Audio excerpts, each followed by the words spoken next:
Sí se ve la pantalla, ¿no? Sí, sí se ve.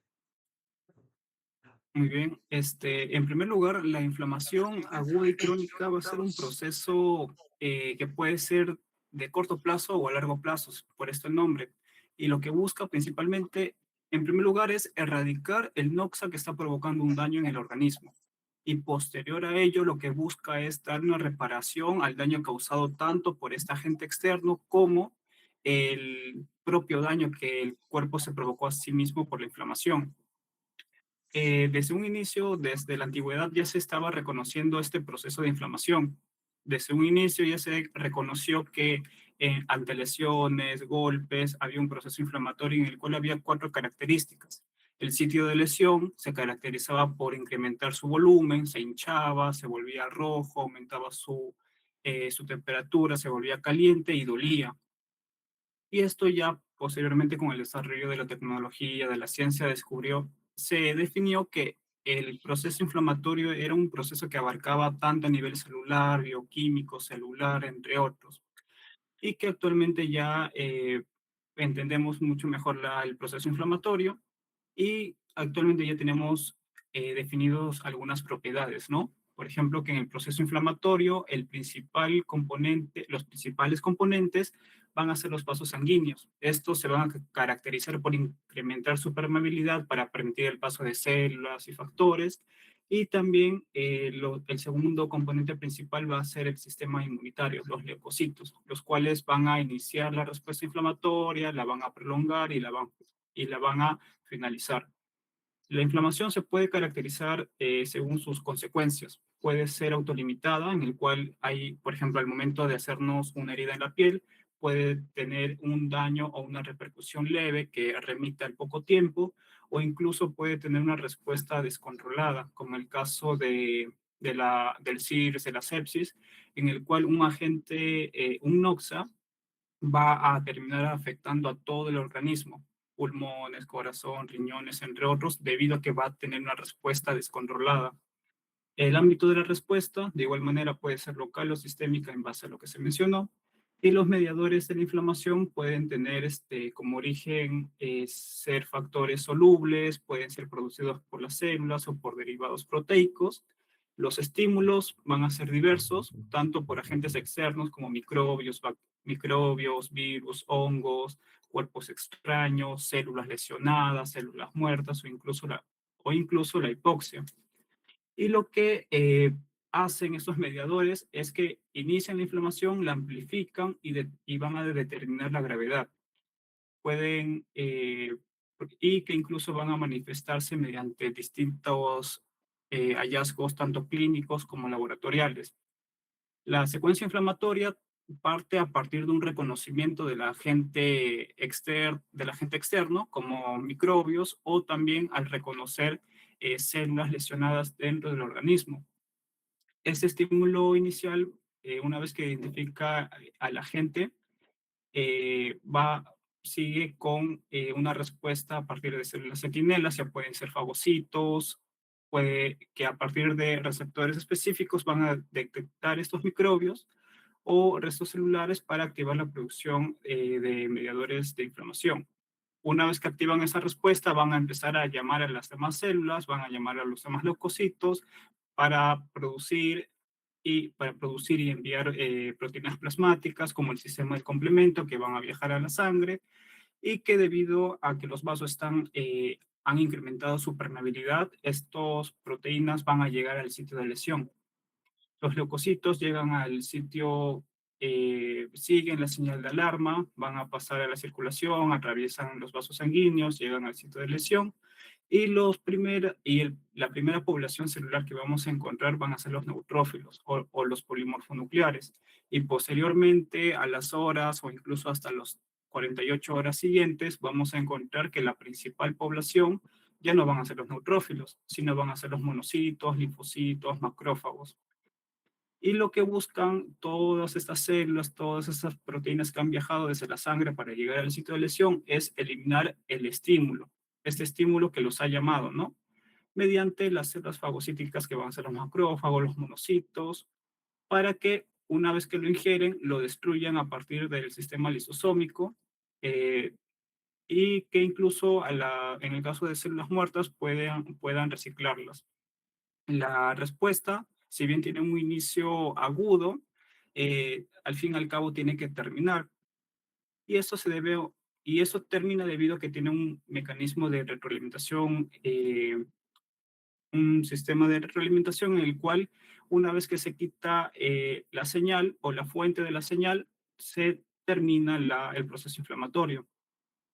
Y al final de todo esto, como ha habido un combate entre el sistema inmunitario, los factores externos, va a provocar que que el sitio de lesión donde ha habido tejido funcional, lo que se busque es recuperar parte de la función de estas células que han sido dañadas, pero también recuperar parte de la estructura que hubo en inicio, a partir de dos procesos principales, los cuales son la regeneración y la cicatrización, donde la regeneración va a hacer que los tejidos o las células que han quedado sobrevivientes se dividan y proliferen, mientras que la cicatrización es más que todo la producción de tejido de colágeno que va a servir como una especie de parche en el sitio dañado. Algunas generalidades, algunas otras generalidades es que las causas pueden ser infecciones tanto por bacterias, virus, hongos, parásitos. También puede ser provocado por una necrosis tisular a partir de isquemia, algún trauma, agresión física o lesiones químicas, cuerpos extraños como astillas, suciedad, suturas y reacciones inmunitarias como en el caso de las alergias, ¿no? Que van a producir un proceso de hipersensibilidad. El reconocimiento va a ser a partir de receptores especializados, en el caso para las bacterias, los microbios, en las membranas de los leucocitos va a haber unos receptores especiales denominados receptores tipo TOL, los cuales ya se mencionaron en una clase anterior, los cuales van a reconocer estos patrones asociados a patógenos que van a permitir iniciar una respuesta.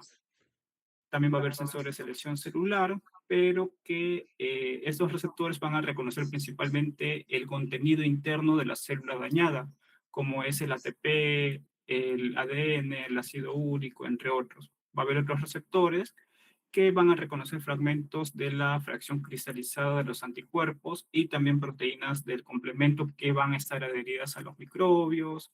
Va a haber proteínas circulantes como parte de la reacción del sistema del complemento que produce una opsonización y una formación del complejo de ataque a la membrana, en el cual ya va a permitir el inicio de esa respuesta inflamatoria. Algunas propiedades que vamos a encontrar durante la inflamación es que los componentes, como ya se mencionó, van a ser los vasos sanguíneos y los leucocitos. Las consecuencias que vamos a encontrar de todo este proceso es que va a haber un daño tisular que va a provocar dolor, disminución de la funcionalidad del tejido. La resolución puede ser espontánea, puede remitir o puede prolongarse más. La respuesta puede ser local y sistémica. Local, si solamente hay dolor, calor, eritema, hinchazón, y sistémica cuando ya compromete más órganos, como en el caso de la sepsis. Los mediadores vamos a encontrar que son la reacción vascular, la reacción celular y la hipoxia. Y algo para poder distinguir entre la inflamación aguda y crónica es que en la inflamación aguda lo que vamos a encontrar es un inicio rápido, de inicios u horas. En cambio, la crónica va a ser mucho más lento, que puede prolongarse en días, puede prolongarse en semanas, meses o años. El infiltrado de la inflamación aguda, principalmente polimorfonucleares, neutrófilos. En la crónica vamos a encontrar monocitos, macrófagos y linfocitos. En la aguda, la lesión tisular va a ser por lo general leve y se espera que la resolución sea espontánea, mientras que en la inflamación crónica, por lo general es grave y se acompaña a una enfermedad subyacente y que llega a ser progresiva. Los signos que podemos encontrar en la aguda van a ser mucho más pronunciados, mucho más llamativos, mientras que en la crónica son mucho más lentos y llegan a ser menores. Sin embargo, en una inflamación crónica puede reagudizarse, encontrando todo lo que hemos mencionado en los hallazgos en la inflamación aguda en un proceso crónico. Y bueno, lo que vamos a encontrar, como se mencionó, es que los principales actores en la inflamación aguda va a ser la reacción vascular. ¿Qué es lo que vamos a encontrar? ¿Qué cambios vamos a encontrar en los vasos sanguíneos? Que el flujo y calibre vascular se alteran. El flujo va a disminuir y el calibre vascular va a incrementarse. Va a haber una vasodilatación que va a estar mediado por histaminas, el propio músculo liso vascular va a estar relajándose para permitir el incremento del diámetro del lecho vascular, y va a ser el primero en manifestarse. De hecho, este mismo mecanismo es el que permite visualizar un golpe, es que luego de un golpe, una lesión, la zona de lesión se vuelve roja, ¿no? Se vuelve eritematosa. También los vasos sanguíneos van a incrementar su permeabilidad, sobre todo en la microvasculatura, en los capilares, para que los leucocitos y proteínas puedan llegar de manera más fácil al sitio de la lesión. Otro cambio es que la sangre, la velocidad de la sangre que está pasando por ese trayecto va a ir mucho más lento, a lo que se le denomina como estasis, que también va a favorecer a la aparición clínica del eritema. Esto principalmente por la pérdida de líquido, el incremento de los vasos sanguíneos, el incremento de la congestión de los eritrocitos, aumento de la viscosidad sanguínea, en los cuales va a provocar que dentro de este vaso sanguíneo se empiecen a acumular, se produzcan moléculas de adhesión para que los leucocitos lo atraviesen y vayan al foco. Si la sangre va mucho más lento, significa que estos leucocitos y estas proteínas tienen más chance de reaccionar en la pared vascular para que lleguen también más fácil al sitio de lesión. El incremento de la permeabilidad es otro factor. Va a ocurrir principalmente en las vénulas postcapilares y va a ser muy característico en la inflamación aguda. ¿Qué es lo que vamos a encontrar en este caso? Que va a haber una contracción de las células endoteliales, va a incrementar el va a haber una extravasación, va a estar mediado por la histamina, bradicina, leucotrienos y otros que se van a detallar más adelante. Y esto ocurre, el incremento de la permeabilidad, muy posterior o muy seguido luego de una exposición al mediador. Y por lo general, el tiempo de duración de la permeabilidad dura entre 15 y 30 minutos. En una lesión leve puede haber un retraso de 2 hasta 12 horas, pero que puede durar más días incluso. Y también podemos encontrar la lesión endotelial, en el cual va a inducir una necrosis, desprendimiento, y esto más que todo por daño directo, que va a provocar lesiones físicas graves. Los neutrófilos se van a adherir al endotelio y que incluso pueden lesionarlo, incrementando mucho más la respuesta inflamatoria. En el caso de los ganglios linfáticos, va a ser más que todo, va a haber un incremento de la congestión, va a favorecer la respuesta inmunitaria, la presentación de antígenos mediante las células dendríticas, entre otros. Respecto al reclutamiento de leucocitario al sitio de lesión, esto va a ser favorecido por la estasis sanguínea. Y lo que vamos a encontrar son tres fases o tres momentos importantes. El primero de ellos es que en la luz del lecho vascular va a haber una marginación. Los leucocitos van a pegarse a la pared vascular y mediante receptores van a empezar a rodar y van a empezar a adherirse al endotelio. O sea, una cara que que está mostrando los receptores y y proteínas van a empezar a acoplarse entre la célula, entre el leucocito y la pared vascular.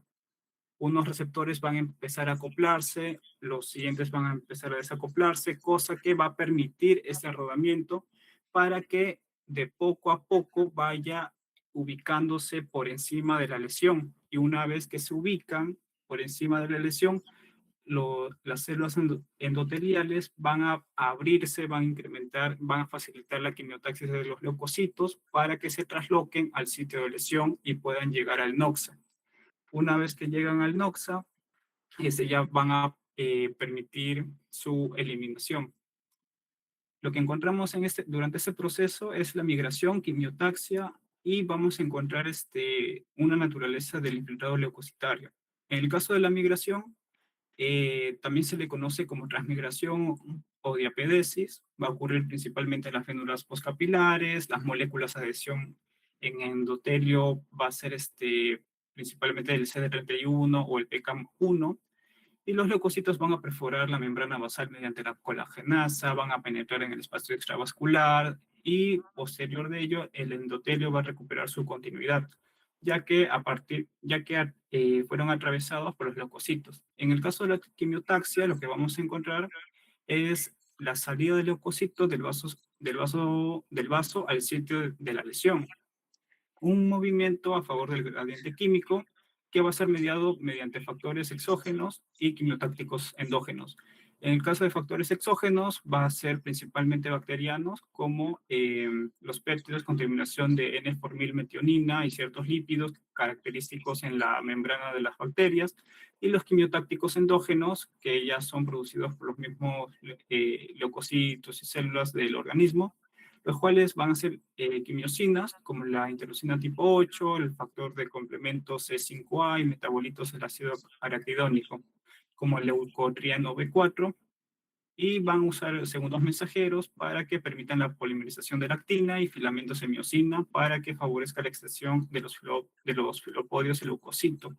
En otras palabras, estos factores que llaman al leucocito van a permitir que uno atraviese en el lecho vascular y otro que adquiera una forma, manera de erizo de mar para que se extienda los pies o los podos para que pueda abrirse paso a través del vaso sanguíneo. Y lo que vamos a tener es diferente naturaleza del infiltrado leucocítico. Durante las primeras 6 a 24 horas, lo que vamos a encontrar principalmente van a ser los neutrófilos, van a ser los principales en población celular, y a las 24 y hasta las 48 horas van a ser reemplazados poco a poco por los monocitos, los cuales que, si bien estos monocitos ya llegaron al mismo tiempo de los neutrófilos, la característica principal es que ya a partir de las 24 horas estos monocitos ya han proliferado bastante, que han reemplazado a la población celular predominante de neutrófilos. Sin embargo, hay algunas excepciones, como puede ser las pseudomonas, en los cuales los neutrófilos son reclutados por mucho más días. En el caso de los virus, ya no son los neutrófilos quienes llegan primero, sino son los linfocitos. En el caso de la hipersensibilidad, el dominio es principalmente de los linfocitos, macrófagos y células plasmáticas. Y en el caso de los virus y alergias, la población celular principal o predominante van a ser los eosinófilos. Luego vamos a tener, una vez que el leucocito llega al sitio de lesión, lo que va a hacer con la bacteria o con el agente externo es tratar de eliminarlo. Y para que lo elimine, va a realizar el proceso de fagocitosis. Los principales actores en este caso van a ser los neutrófilos y los macrófagos, y va a haber una activación leucocitaria a partir del incremento de calcio intracelular, junto con una activación de proteína sinasa C más fosforilación de la fosfolipasa A2, lo cual estos factores van a conllevar a una respuesta funcional, en el cual va a permitir o va a favorecer la fagocitosis y la muerte intracelular de los agentes que han sido ingeridos. Vamos a encontrar receptores fagocíticos, los cuales van a ser receptores de tipo manosa, de tipo depuradores y de opsocinas, que van a provocar la fijación del fagocito al agente externo. También vamos a encontrar receptores para el ácido ciálico o el N-acetilgalactosamida, terminal en el caso de los mamíferos, y también vamos a encontrar integrinas tipo MAC1 o CD11B o CD18, que también se va a estar uniendo a los microbios. Una vez que reconocen estos factores, lo que van a hacer los leucocitos es atraparlos o engullirlos entre comillas, en el cual va a haber una unión de la partícula al receptor fagocítico, va a provocar un envolvimiento de la membrana formando el fagosoma que rodea la partícula, que se acopla a un gránulo lisosómico y que vierte su contenido en la fagolisosoma.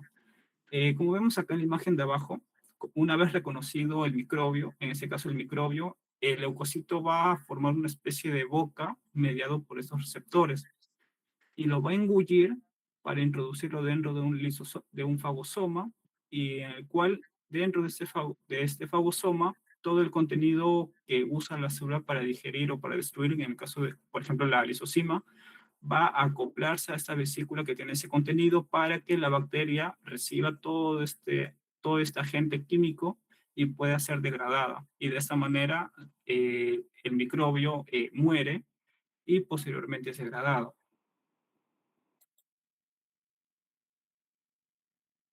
Eh, Estas vesículas es lo más clásico que se conoce, ¿no? Estas lisosimas son las que más conocidas, las cuales destruyen a los microbios. Sin embargo, los leucocitos tienen más mediadores, más factores para la eliminación del agente causal. Vamos a encontrar las especies reactivas del oxígeno, el óxido nítrico, enzimas lisosómicas y las trampas extracelulares de los neutrófilos.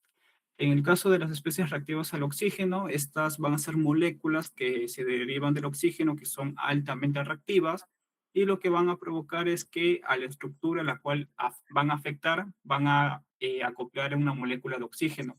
Esto implica que la estructura molecular de la bacteria se desestabilice, sea más fácil, sea fácilmente degradable y se elimine, pero también va a afectar a su funcionalidad por este mismo mecanismo. El principal, vamos a tener dos tipos de especies reactivas al oxígeno en su forma ionizada y no ionizada. La ionizada, por ejemplo, podemos encontrar al superóxido, al ion peróxido de hidrógeno y en la forma ionizada al peróxido de hidrógeno propiamente dicho, por ejemplo. De estos vamos a encontrar principalmente al NADPH oxidasa, el cual va a producir NADPH y va a formar el ion superóxido para formar peróxido de hidrógeno en el fagolisosoma, que junto con la mieloperoxidasa más el hialuro de cloro va a formar hipoclorito de sodio. Y eso es lo curioso, que la formación de este hipoclorito de sodio va a ser el agente más potente a nivel de una función antimicrobiana, que es justamente lo que está compuesto la lejía, ¿no? La que conocemos típicamente. Y este ion hipoclorito va a ser el que más va a destruir a los microbios por el mecanismo de halogenación. Ya no va a acoplar una molécula de oxígeno, sino que va a acoplar un ion cloro a la estructura química de la bacteria.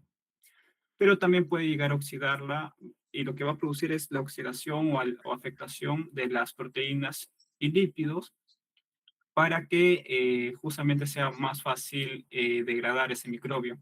Del lado contrario, a manera de mención, vamos a tener lo contrario, ¿no? Los antioxidantes que, dicho de otra manera, van a proteger al propio organismo de estas especies reactivas del oxígeno a manera de contención para que no se dañe a sí mismo, como por ejemplo la superóxido dismutasa, la catalasa, el glutatión peroxidasa, entre otros.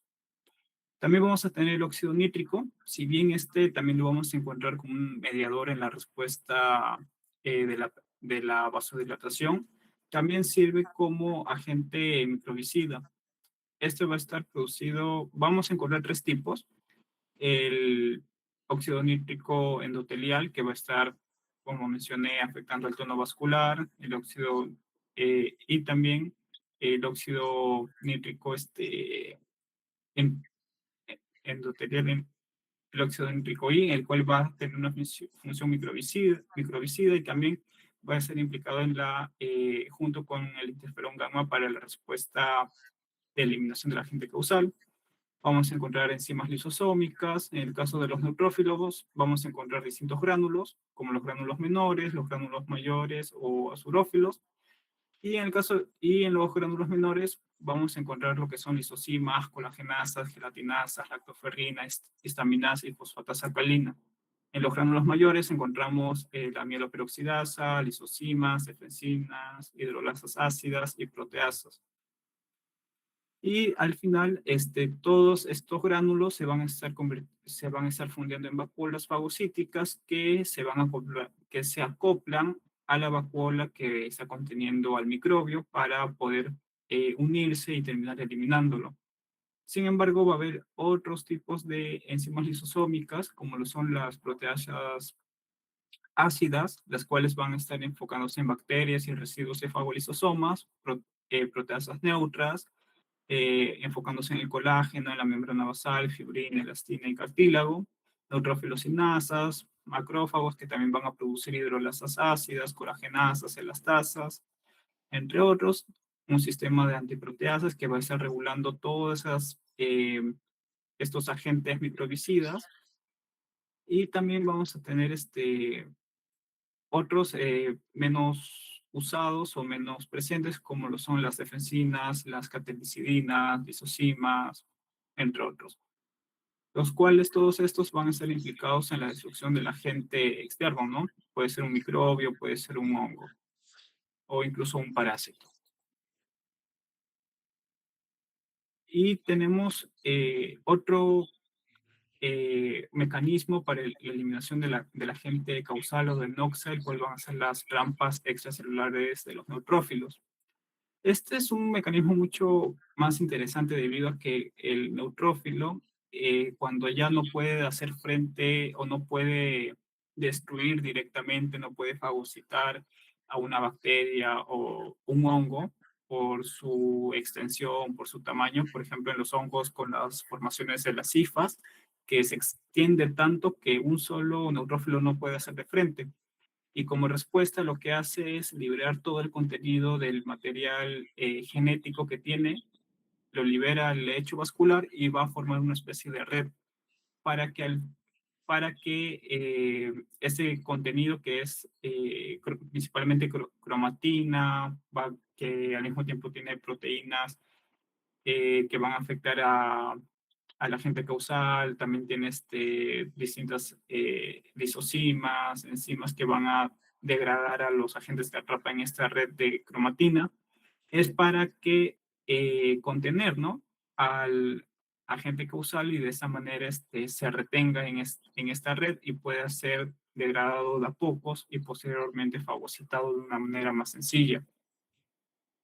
Y al final de todo esto, la inflamación debe terminar. Y esto está mediado principalmente por el cambio del metabolismo del ácido araquidónico, en el cual se van a estar produciendo lipoxinas antiinflamatorias, las cuales el factor de crecimiento transformante beta y la interleucina tipo 10 son las que terminan la respuesta inflamatoria aguda para que la lesión inflamatoria que se produce se detenga. También vamos a tener otros mediadores en la inflamación. En la imagen derecha vamos a encontrar principalmente la vía de la COX-1 y de la COX-2 y también de las lipoxigenasas, los cuales van a ser bastante implicados en la respuesta inflamatoria. A partir de estas vías vamos a entender por qué un paciente hace fiebre, por qué hay cambios vasculares mediados por estos mediadores. Y esa respuesta o este ciclo se forma a partir de fosfolípidos que tiene la membrana celular y a partir de fosfolipasas van a degradar esos fosfolípidos para la producción de ácido araquidónico. Y a partir del ácido araquidónico es lo que se va a producir prostaglandinas, romboxanos, leucotrienos, lipoxinas, entre otros, que van a favorecer que el paciente o la persona que tiene un proceso inflamatorio tenga fiebre, incremente el dolor, incremente la inflamación, la hinchazón, entre otros. Y que a nivel farmacológico, haciendo mención, se puede afectar en dos puntos. En las fosfolipasas, en el caso de los esteroides, de los corticoides, va a inhibir a estas enzimas, a las fosfolipasas, evitando que se forme todo ese ciclo. Por ello que la respuesta de los corticoides es principalmente antiinflamatoria, porque evita toda la producción de estos mediadores.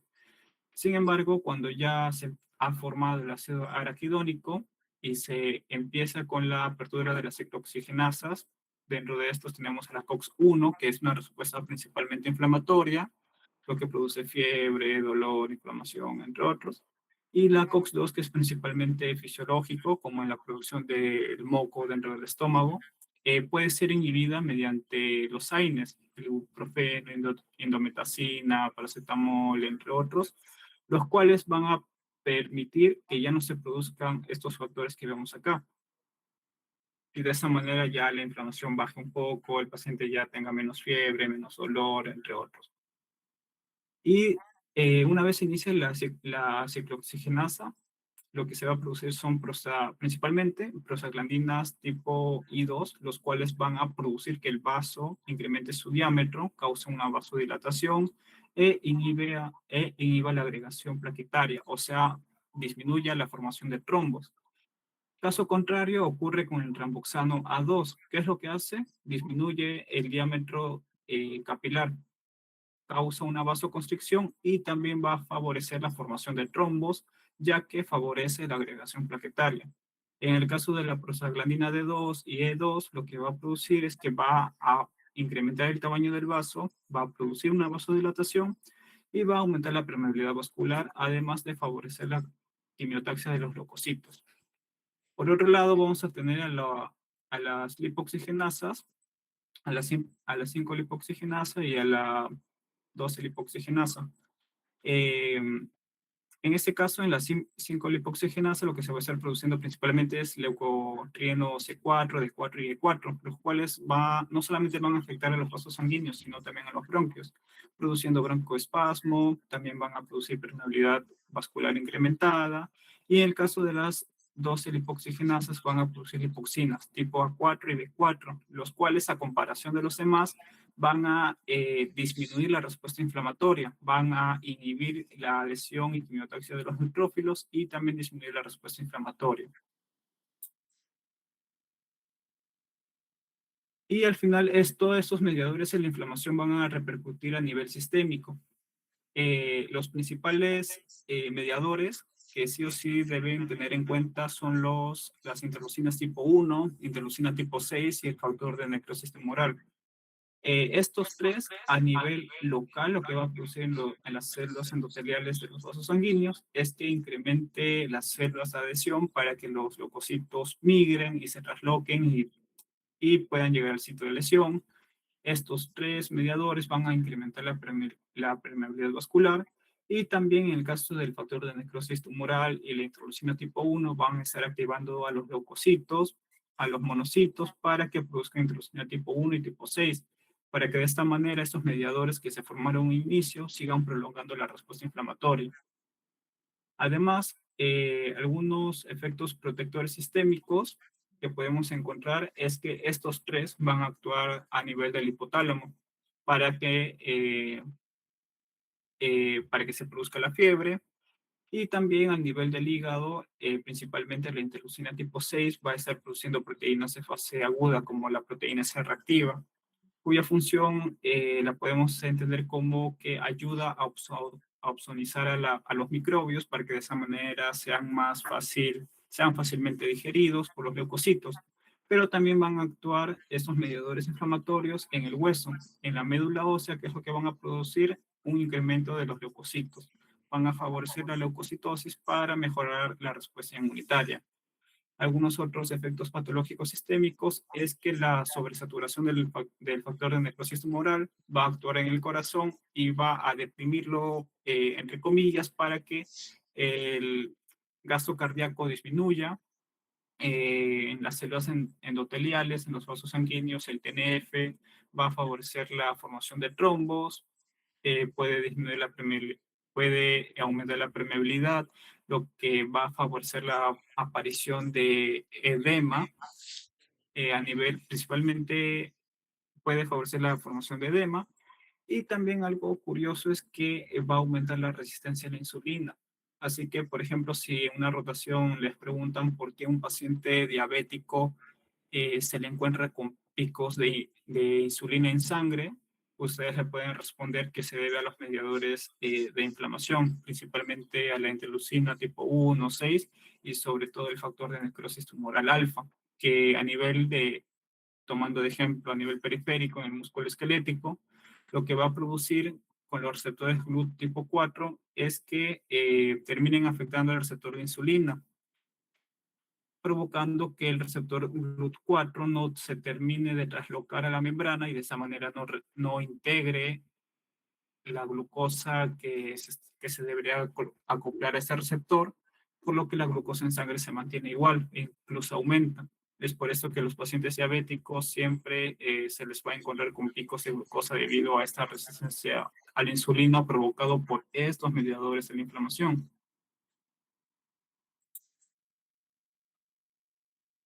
Vamos a tener otros mediadores en la inflamación, como lo son el sistema del complemento, el cual es un sistema bastante complejo que se va a explicar el día de mañana.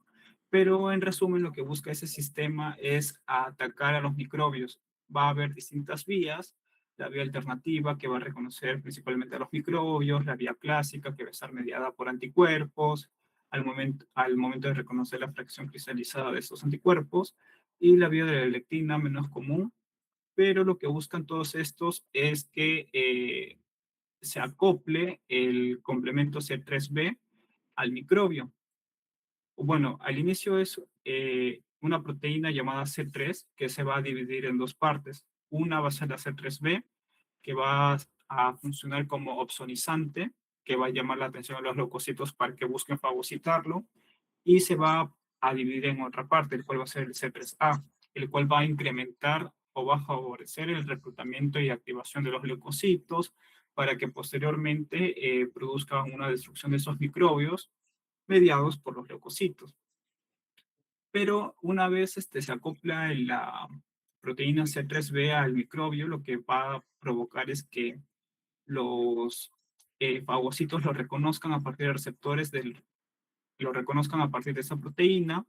Una vez que lo reconocen, lo identifican como un microbio, como un factor externo que tiene que ser eliminado para que de esta manera empiecen su proceso de fagocitosis del microbio y posteriormente sea eliminado. Pero también todo ese sistema de complemento tiene un fin para formar el complejo de ataque a la membrana, también llamado MAC. Estas proteínas van a empezar a deslocarse una por una hasta formar un poro dentro del microbio para que el medio, para que sea destruido a partir de una lisis, debido a que este poro va a comunicar el gradiente osmótico externo con el interno del microbio. Y esto va a provocar que haya un cambio de osmolaridad tan grande que produzca que el microbio reviente. Y una vez destruido, es eliminado.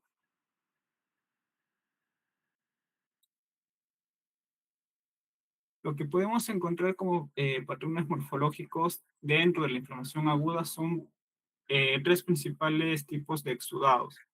El primero de ellos vamos a tener en el caso de una pericarditis, depósitos de fibrina en el pericardio, pero también vamos a tener un tipo eh, de exudado, de una inflamación tipo seroso. La diferencia principal es que uno es más grave que el otro, debido a que la permeabilidad vascular va a ser mucho más llamativa, mucho más grave en el caso de la pericarditis. Tanto así que los depósitos de fibrina, que normalmente no deben pasar de la sangre al sitio de lesión, la permeabilidad ha sido tan grande que han pasado. Y por ello que podemos encontrar este aspecto medio brilloso y granular en el caso de los depósitos de fibrina. Mientras que en la inflamación serosa es prácticamente líquido lo que se extravasa. Lo que vemos en esa imagen de acá es la formación de una ampolla cutánea, en el cual el líquido extravasado, la inflamación serosa, lo que está provocando es la separación de la epidermis con la dermis. También podemos encontrar otro patrón en el cual, en este caso, va a ser de un pulmón con bronconeumonía, en el cual se han formado múltiples abscesos bacterianos, el cual refleja, ¿no?, la muerte de distintas bacterias, como la muerte de distintos leucocitos.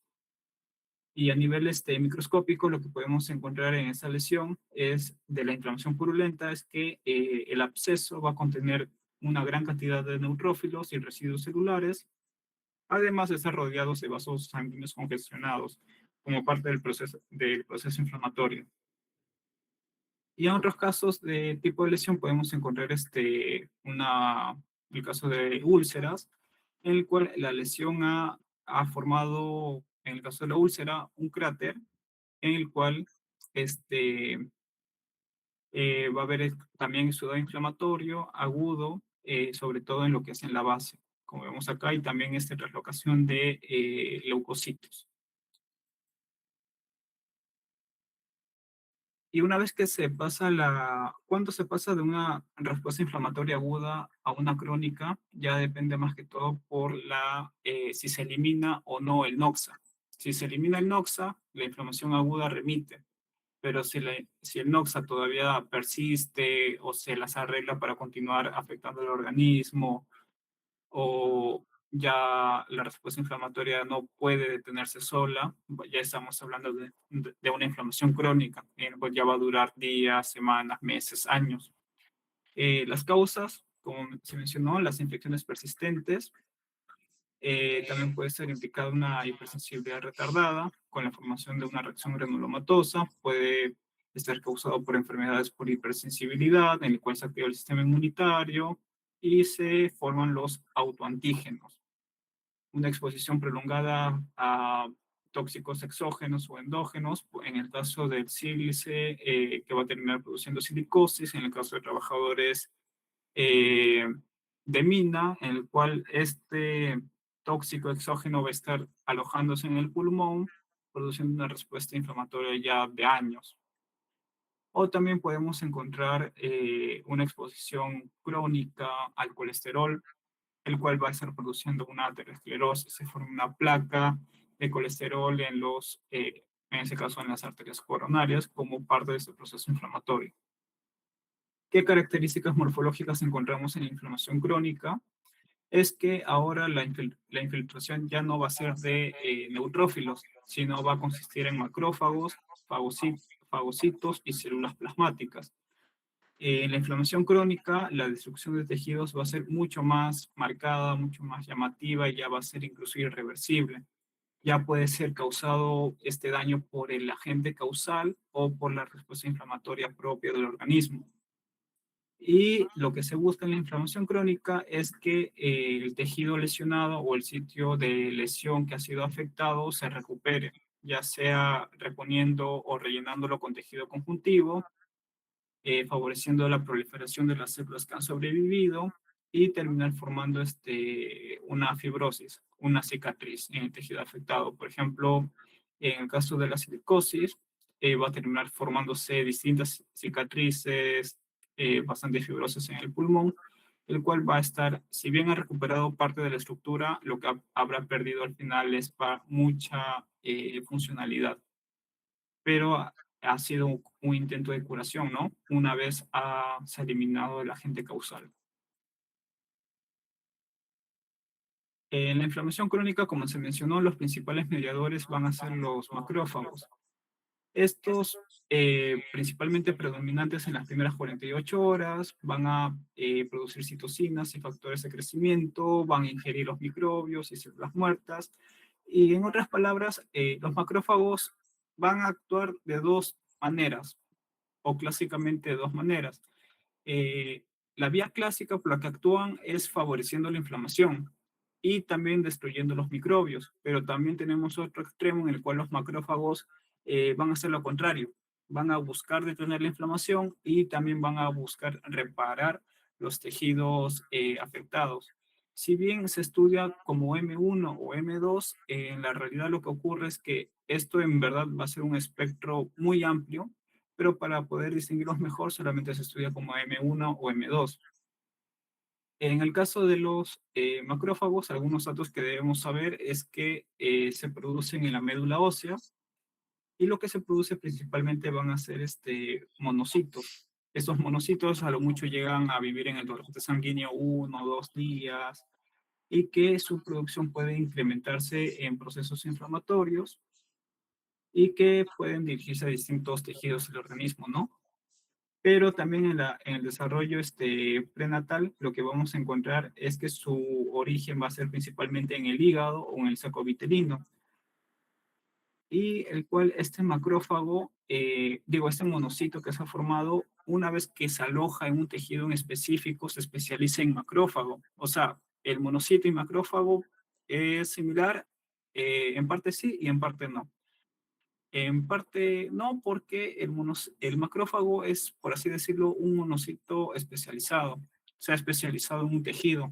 Por ejemplo, si un monocito está viviendo en el hígado, se transforma o se especializa en un macrófago o célula de Kupffer.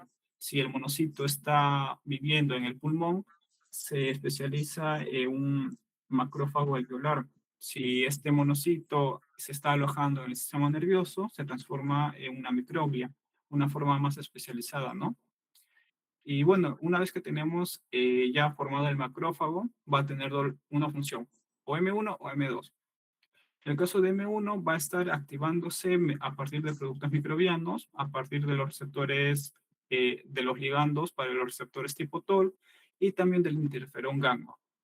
Una vez activan el macrófago M1 por la vía clásica, estos van a producir dos cosas, van a buscar dos fines, incrementar la inflamación o mediar acciones microbicidas. Van a fagocitar y van a dar muerte a distintas bacterias y hongos a partir de las especies reactivas al oxígeno, a partir del óxido nítrico y enzimas lisosómicas. ¿Y cómo prolonga la inflamación? A partir de la producción de interleucina tipo 1, 12, 23 y otras quimiosinas.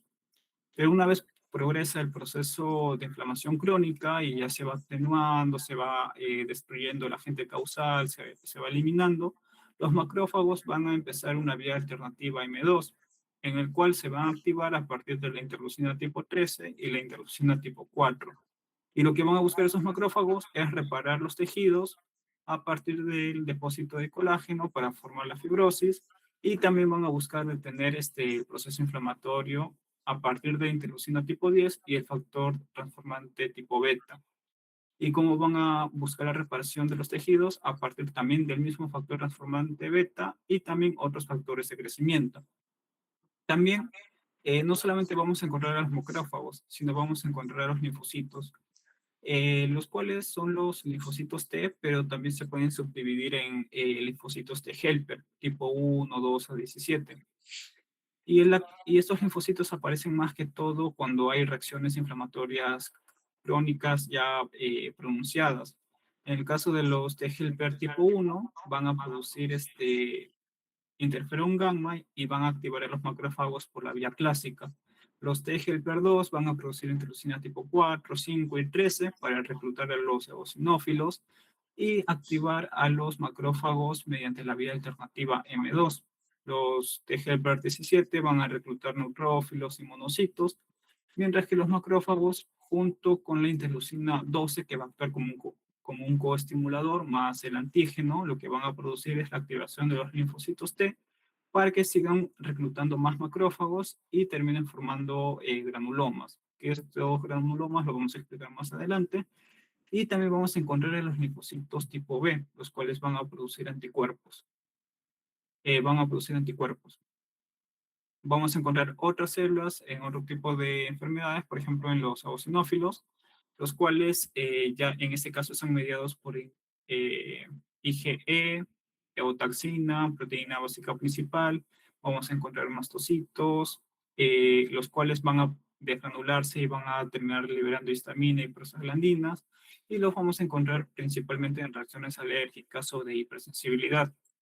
Y también vamos a poder encontrar todavía neutrófilos, pero estos cuando los encontramos en una inflamación crónica, cuando son nuevamente inducidos por microbios que ya se han vuelto persistentes o se han vuelto o a través de mediadores que lo van a terminar reclutando. Y en la inflamación crónica, el principal hallazgo histopatológico que vamos a encontrar es la formación del granuloma.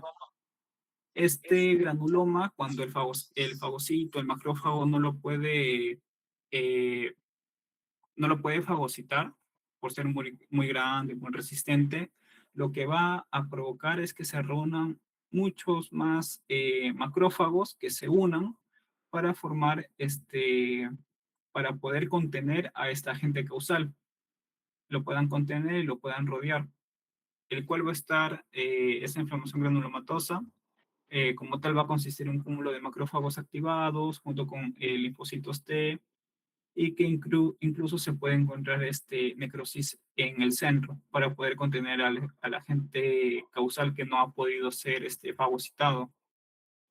Eh, También vamos a encontrar otros cambios, por ejemplo, que los macrófagos van a llenar su citoplasma, convirtiéndose en células epiteloides, y estos macrófagos pueden estar dispersos por ahí o pueden estar formando las células gigantes multinucleadas. los cuales la distribución de sus núcleos se dispone a manera de herradura de caballo y puede ser en un polo o en ambos polos de la célula gigante tipo Langhans. Los tipos de los granulomas que se pueden formar es según el agente causal, ¿no? Podemos encontrar un granuloma formado a partir de un cuerpo extraño en el cual, en este caso, si bien se produce inflamación, ya no va a estar mediándose por los linfocitos T. Este granuloma va a estar formándose alrededor del cuerpo extraño, por ejemplo, una astilla, una sutura, el cual este cuerpo no va a producir una respuesta inmunógena como tal. Y también vamos a encontrar una yuxtaposición de células epiteloides y células gigantes. Y esto se da sobre todo cuando el material es difícil de fagocitar. Como se mencionó anteriormente, una astilla que ha estado por años en la piel, un hilo de sutura que nunca se ha quitado, entre otros. Y también podemos encontrar granulomas formados a partir de que dan una respuesta inmunitaria, los cuales son agentes que prolongan la respuesta inflamatoria de manera persistente.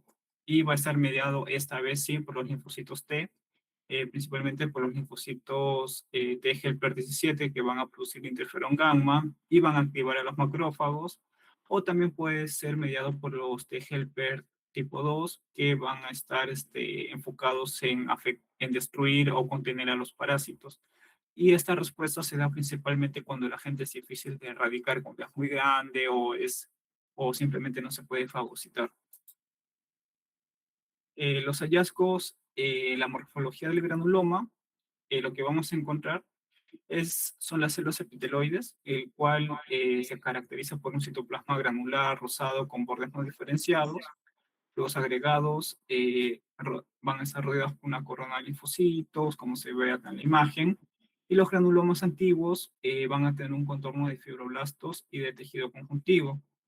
Por lo general, las células gigantes de Langhans, que son esta agrupación de macrófagos, van a tener en promedio 40-50 micrómetros de diámetro, van a ser multinucleados y lo que vamos a encontrarlo principalmente es o más, de manera más clásica en la tuberculosis pulmonar, eh, donde también va a haber hipoxia, va a haber bastante lesión por radicales libres y también se va a caracterizar por un centro necrótico, debido por un centro necrótico en el cual está conteniendo al agente causal. Y de manera macroscópica, la consistencia que se ve en este caso va a ser de un tipo de necrosis gaseosa, debido a que va a tener una consistencia similar al queso, y va a haber otras formas de granuloma en el cual no hay un centro necrótico, como lo podemos encontrar en la enfermedad de Crohn, en la sarcoidosis y en los granulomas formados por cuerpos extraños. Y el material necrótico, ¿en qué va a consistir o de qué va a ser compuesto? A partir de residuos granulares o eosinófilos amorfos, va a tener una estructura mal organizada y los detalles celulares van a desaparecer. En otras palabras, el citoplasma o el borde celular ya se pierde, el contenido intracelular también está degradado, desorganizado, entre otros. La forma más clásica en la cual se estudia el granuloma es por la tuberculosis, ¿no? El cual es el prototipo de enfermedad granulomatosa. Y el granuloma, en el caso de la tuberculosis, se le llama tubérculo y es el primero que se tiene la tuberculosis es lo primero que se tiene que descartar eh, al momento de identificar granulomas, ¿no? Debido a que es la enfermedad que más causa ese tipo de cambios histopatológicos. Si bien la tuberculosis es el principal causante de la formación de estos granulomas, también vamos a encontrarlo en otras enfermedades, como en el lepra, sífilis, enfermedad por arañazo de gatos, sarcoidosis, enfermedad de Crohn. Sin embargo, en la tuberculosis, también por nuestro medio, es lo principal que debemos estudiar debido a su alta prevalencia y por la formación de estos acá en la relación con la inflamación crónica.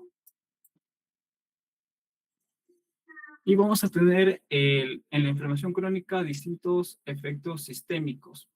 Como ya se mencionó anteriormente, estos mediadores inflamatorios van a afectar al hipotálamo y van a producir fiebre, debido a que estos mediadores se denominan como pirógenos endógenos, principalmente la interleucina tipo 1 y TNF. Sin embargo, los propios componentes bacterianos van a producir también fiebre. A eso se denominan pirógenos exógenos como los lipopolisacáridos, los LPS de la membrana bacteriana, el cual a partir de la producción de prostaglandina E2 va a estar actuando para la aparición de la fiebre.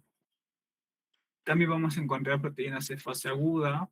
eh, Recordemos que la interleucina tipo 6 es un mediador inflamatorio importante y que una vez llega al hígado se produce la proteína C reactiva, en el cual va a ser un marcador de fase aguda, ¿no? También vamos a encontrar el fibrinógeno, un incremento del fibrinógeno, el cual va a estar uniéndose a los glóbulos rojos, provocando que se apilen y aumente la velocidad de sedimentación. Vamos a encontrar el incremento de proteína amiloide sérica, que puede producir amiloidosis y es producida por estímulo de la interleucina tipo 1 o el TNF, incremento de la epsilina, el cual esto a largo plazo es lo que provoca que haya una menor disponibilidad del hierro para los progenitores eritroides y esto hace que en pacientes ya que tienen una enfermedad crónica inflamatoria de bastante tiempo, por ejemplo una artritis, un lupus, es lo que explica que este tipo de pacientes desarrollen anemia debido a la epsilina.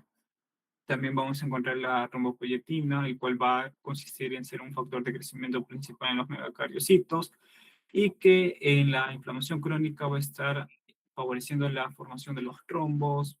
También vamos a encontrar leucocitosis. En otros casos, neutrofilia, podemos encontrar eosinofilia, linfocitosis, leucopenia, que es más raro, o para enfermedades más particulares. Otros síntomas sistémicos son las alteraciones autonómicas y conductuales, por ejemplo, el incremento de la frecuencia cardíaca, que aumenta o disminuye la presión arterial, incrementa la sudoración, hay escalofríos, temblores, el paciente, un proceso inflamatorio, pierda las ganas de comer, tenga más sueño, tenga malestar general.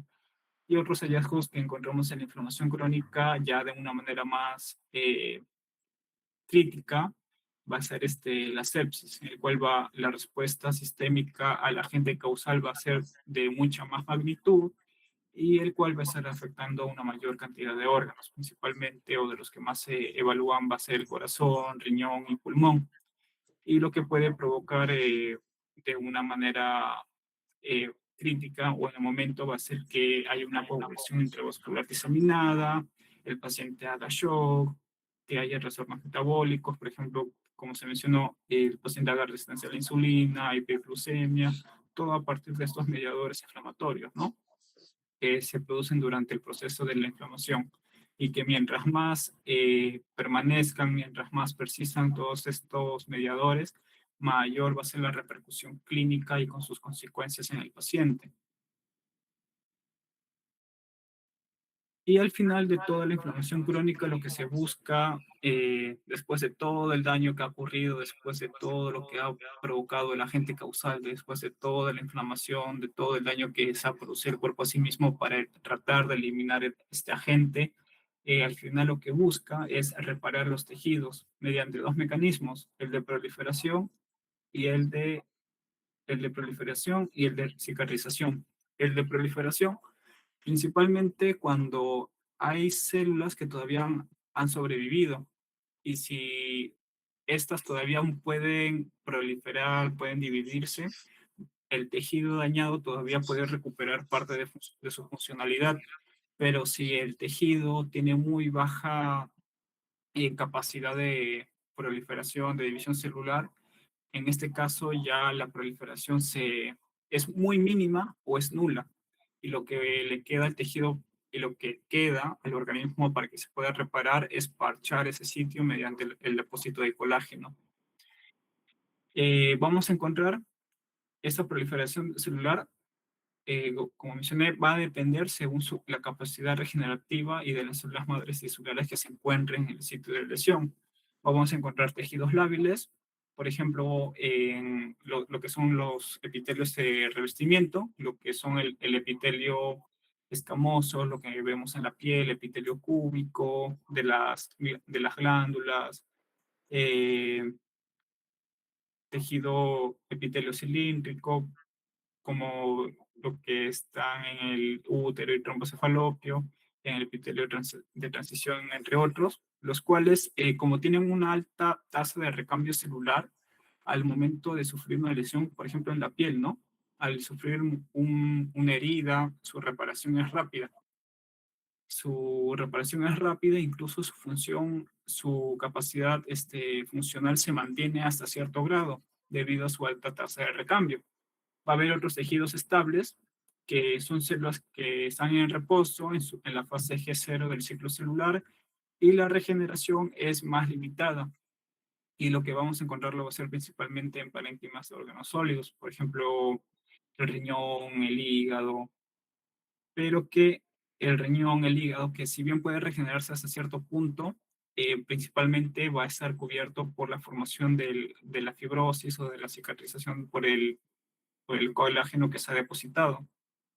Podemos encontrar también los tejidos permanentes, en el cual ya la diferenciación terminal es definitiva, tan, tan especializados este tipo de tejidos que una vez dañados no se vuelven a recuperar, no se vuelven a dividir nada, como en el caso de las neuronas en el sistema nervioso, que lo único que les queda para recuperar parte de su estructura, porque ya no van a recuperar función, es la formación de cicatriz. Los factores de crecimiento y, y la matriz extracelular van a estar participando bastante en la proliferación de estas células. En el caso de los macrófagos, van a estar favoreciendo la reparación, la proliferación de estas células, y la matriz extracelular, que es lo que va a estar haciendo para favorecer esa reparación, es contener factores de crecimiento para que estimulen la proliferación y reparación y reclutamiento de, por ejemplo, fibroblastos para que depositen colágeno. Esto a partir de una replicación que va a estar afectando, influyendo a partir del ADN, que va a incrementar la biosíntesis de esos componentes celulares, los cuales van a permitir que se repliquen. El mejor ejemplo como órgano que tiene una alta tasa de regeneración es el hígado, en el cual su regeneración va a implicar una alta proliferación de los hepatocitos que todavía quedan remanentes, y pueden repoblar todo el órgano prácticamente a partir de las células progenitoras. Tanto así que si el hígado se corta hasta un 90% y queda un 10%, ese 10% todavía puede regenerar un hígado completo a partir de distintos factores de crecimiento y cambio del ciclo celular de esas células, ¿no? Para que pasen de una fase G0 a una G1 y favorezcan la proliferación celular. Sin embargo, va a haber ciertos casos en los cuales esto no va a ser completo, por ejemplo, en la formación de abscesos dentro del hígado. eh, si bien destruye a los hepatocitos, va a haber un punto en el cual estos ya no van a poder repararse, ya sea porque ha pasado bastante tiempo, el daño ha sido bastante prolongado, y lo único que les queda es la formación de distintas cicatrices dentro del hígado por la aparición de estos agentes causales de daño.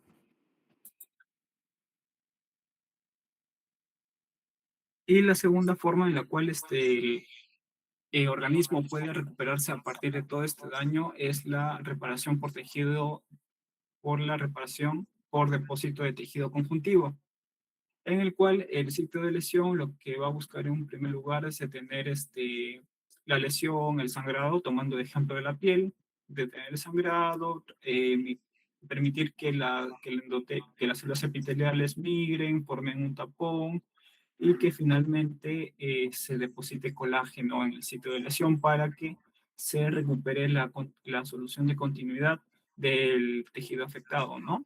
Lo que vamos a encontrar son tres fases. El primero de ellos va a ser la inflamación, en el cual los quimiotácticos de neutrófilos, eh, bueno, lo que va a ocurrir es que los monocitos van a estar presentes o invadiendo el sitio de lesión Y ¿cómo al estás, menos Fernando? 6 a 48 horas, para que luego de esto todos los agentes agresores que han llegado a la lesión puedan ser destruidos, y una vez destruidos se disminuye la inflamación. Posterior de ello, lo que se busca es que ya detenido el daño, eliminado los agentes causales, todos parece estar bien. Lo que se busca ahora es que las células empiecen a proliferar para rellenar este hueco, ¿no? Este sitio de lesión, que incluso puede prolongarse hasta 10 días, por supuesto, dependiendo de la extensión, de la gravedad, entre otros aspectos. Y lo que vamos a encontrar en este caso es que las células del epitelio, el endotelio y los fibroblastos van a estar invadiendo esta lesión. Una vez llegan a la lesión, van a proliferar, van a migrar para tratar de cerrar la herida que ha sido limpiada por los monocitos y que además de esto, va a haber células endoteliales y también pericitos que, como vemos acá, van a favorecer la angiogénesis para que haya una mayor reclutación de leucocitos y mediadores de reparación. Para que, por ejemplo, en el caso de los fibroblastos que se han estado reclutando, lleguen al sitio de lesión, proliferen, migren, proliferen y produzcan colágeno que va a formar una matriz extracelular y termine posteriormente formando la cicatriz, ¿no? Y una vez formado, y durante ese proceso se va a formar un tejido de granulación, que a nivel microscópico por lo que se va a definir es la presencia de fibroblastos, endotelio, que son los vasos sanguíneos nuevos que se han formado, y también por las células mononucleares, además de tener un aspecto granular, ¿no? Por ello el nombre, los cuales van a estar llenando ese sitio de lesión. Y posteriormente, todo esto se va a recambiar por tejido conjuntivo, el cual todo este tejido granular que hubo un inicio va a estar recambiándose, va a estar desplazándose por el tejido, por el colágeno depositado. Y lo que se va a terminar formando es una cicatriz fibrosa estable. Y lo que vemos en este punto es que se ha recuperado bastante lo que es la arquitectura celular que ha tenido un inicio, pero hasta cierto grado. Como vemos, en algunos casos la cicatriz que se ha formado puede deprimir el sitio de lesión o incluso puede hipertrofiarse y dar un aspecto con relieve. Pero en este caso, y por el ejemplo, vemos que la cicatriz ha comprimido el sitio de lesión. Si bien se ha rellenado y se ha respetado cierta funcionalidad de los tejidos, lo que ha buscado es reparar todo este daño, ¿no? Y y lo que se buscó en general es que los macrófagos eliminen el agente causal, se eliminen las células muertas, para que posteriormente se estimule la proliferación celular y ya finalmente se forme la cicatriz. También algo que se mencionó bastante es la formación de nuevos vasos, de la angiogenia. Y en el caso de la angiogenia, lo más importante que debemos considerar es que se van a formar nuevos vasos a partir de otros vasos ya existentes, no a partir de la nada, no a partir de cero, sino que a partir de los vasos que han estado cerca del sitio de lesión, estos van a proliferar para formar nuevos vasos que van a estar ramificándose alrededor del sitio de la lesión. Y los pasos en los cuales se forman estos es que primero el vaso debe estar vasodilatado, mediado por óxido nítrico. Debe también este vaso tener incrementado su permeabilidad, mediado por el factor de crecimiento endotelial vascular. Y lo que vamos a encontrar es que el pericito, que es tejido muscular liso, va a estar separándose de la membrana y también esta misma membrana basal va a estar degradándose para que se termine de formar un brote vascular. Y este brote vascular, ¿qué es lo que va a buscar? Es separarse o buscar otros vasos que están haciendo lo mismo. Van a tratar de migrar hacia el sitio de lesión y luego de esto, mientras más se van estirando, mientras van buscando el sitio de lesión, mientras más van buscando otros vasos, lo que van a hacer es que empiecen a proliferar la punta de las células migradas. Y una vez se estiran, se empieza a remodelar estas células para tener forma de tubo. Una vez se conecta vaso con vaso, lo que va a continuar es que los pericitos recluten y también el músculo liso, que una vez que llegan a esos extremos, lo que va producirse posteriormente es que la proliferación celular se detenga y la migración también se detenga, pero también va a estar llamando una mayor cantidad de pericitos y la membrana basal también va a estar proliferando para terminar de remodelar este nuevo vaso sanguíneo.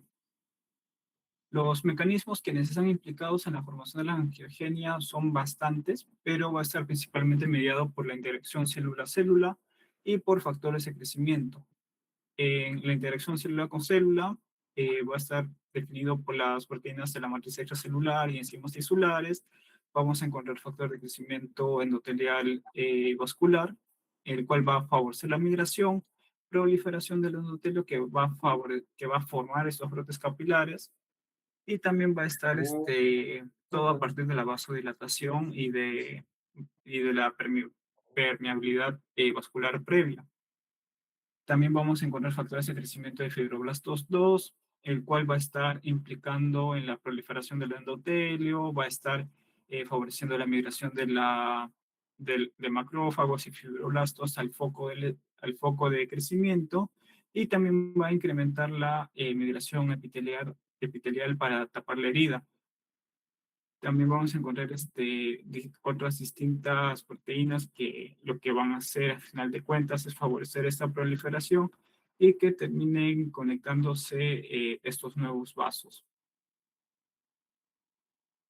Y para que al final esté implicada una remodelación mediada por las metalloproteinasas de matriz, los cuales van a estar degradando la matriz extracelular que no ha sido, que se ha formado en un inicio, pero que ahora es para que termine de remodelarse y mantener o incrementar la funcionalidad de estos vasos que se acaban de formar.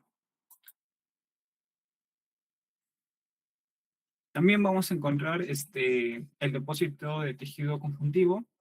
Vamos a tener distintas fases a las cuales vamos a llegar a este proceso, en el cual el primero de ellos es la fase de aposición, el cual se va a producir en dos etapas. La primera de ellas va a ser determinado por la migración y proliferación de los fibroblastos en el sitio de la lesión, y en segundo lugar por el depósito de proteínas en la matriz extracelular por parte de las células. Luego de ello, va a haber una regulación molecular eh, dirigida por citocinas, factores de crecimiento que han sido producidos por los macrófagos, por la vía alternativa M2, por los mastocitos y linfocitos que también lo están mediando.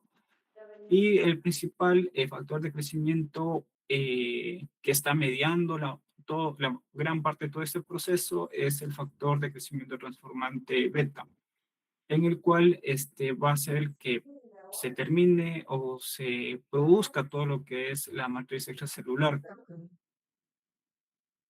Y las funciones de ese factor de crecimiento va a ser principalmente que va a estimular la migración, proliferación de los fibroblastos, va a incrementar la síntesis de colágeno de parte de estas células, va a incrementar la producción de fibronectina y también va a inhibir la degradación de la matriz extracelular al inhibir la actividad de las metaloproteinasas. También va a actuar como un antiinflamatorio, va a participar en la fibrosis de órganos crónicamente inflamados, por ejemplo, lo que son el pulmón, hígado y riñones. Y al final vamos a tener una evolución y maduración de la cicatriz, que una vez ya reparado el tejido, todos los cambios que se han buscado lograr para tratar de reparar o de sanar ese sitio de lesión van a volverse a un inicio, ¿no? Van a tratar de quitarse, por así decirlo.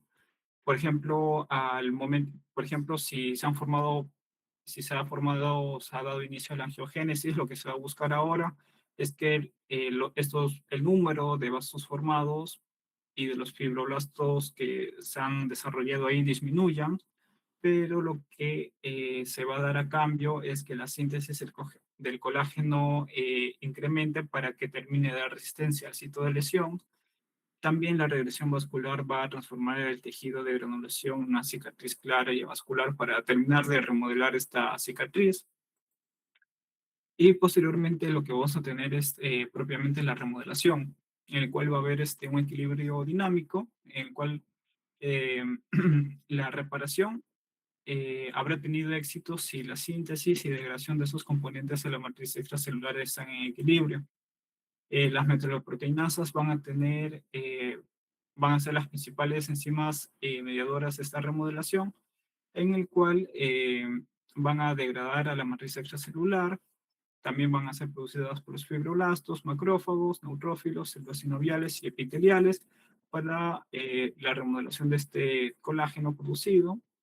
Y las metalloproteinasas pueden clasificarse como intersticiales, tipo 1, 2, 3, que van a degradar el colágeno fibrilar, gelatinasas, que degradan el colágeno amorfo y la fibronectina, las estromelicinas, las cuales degradan protoglucanos, laminina, fibronectina y colágeno amorfo. Y al final, estas metalloproteinasas, si siguen actuando, lo que van a terminar provocando es que se destruya más de lo que se ha reparado, ¿no?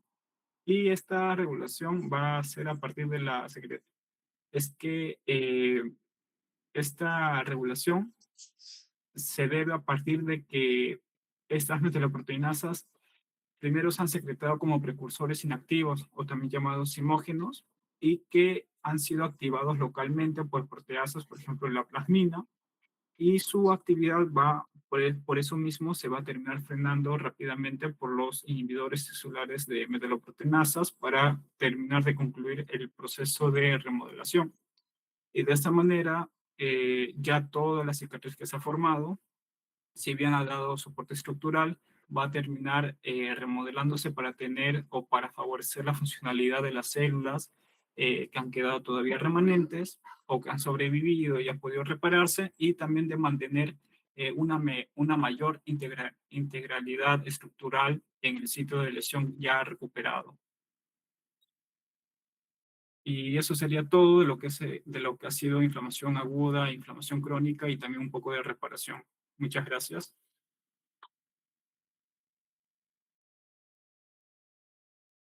Muchas gracias, Diego, por la excelente ponencia del día de hoy. No sé si alguien tiene alguna pregunta, alguna duda, puede activar su micrófono o escribir por el chat también.